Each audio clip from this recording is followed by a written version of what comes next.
Russia's invasion of Ukraine is still ongoing until now. Russia's attacks on Ukrainian territory are not only launched at the border area, but also continuously to the capital. You can see Russian military rockets raining down on the sky in the heart of the Ukrainian capital from night to morning. Russian rockets can be seen striking the sky. Kim enters the 17th day. Russian troops are reported to be returning to the Ukrainian capital Kiev, which fears are planning a new attack in the next few days. The Kiev capital is at risk of being surrounded by Russian troops. Ukrainian Twitter rep reported on Friday that Russian tanks appeared to be moving in the area the north and west of the capital, with several suburbs were heavily bombarded, with the advice of Ukrainian President Mikhail Khodorkovsky calling keep a city under siege. The Russian Air Force's flagship fighter jet Sukhoi Su-35 was finally deployed to the battlefield against Ukraine. The Su-35 was later assigned to suppress Ukrainian air defense systems both on the ground and in the air in order to neutralize threats to Russian military assets on the battlefield. Russia used its air force on a limited scale. When in the beginning the invasion was launched, they focused more on the invasion of tank forces and artillery units to break into the Ukrainian defenses, but now the situation has changed in the last few days, because Russia has increased the RO of its air force for attacks in Ukraine. The Russian Ministry of Defense itself has released a video of the jet dubbed "This super flanker is just taking off to the battlefield."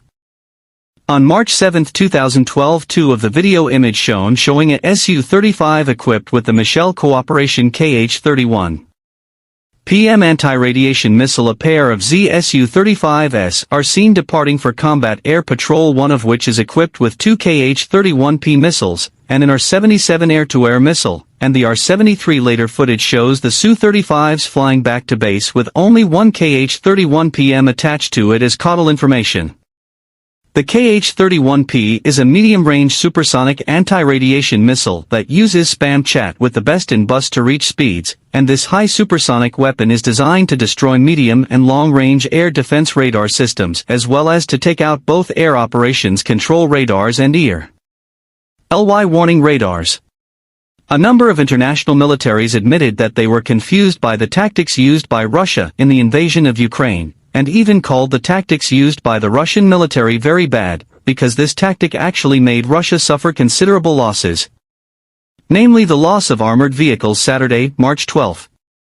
Analysts called the Russian tank commander as if instead allowed Ukraine to ambush its troops, because the Russian military troops flocked to use their military vehicles half the main road to the keep, forming a column. This made them immediately fall into a death trap. As a result, they lost a lot of tents in a short time. In a number of videos circulating, several Russian soldiers escaped from the vehicle. They, after receiving these attacks, also resulted in the death of the Russian commander Colonel Andrei Sakharov and his troops forced to withdraw. Zagreb became the third Russian general to be killed in this ambush.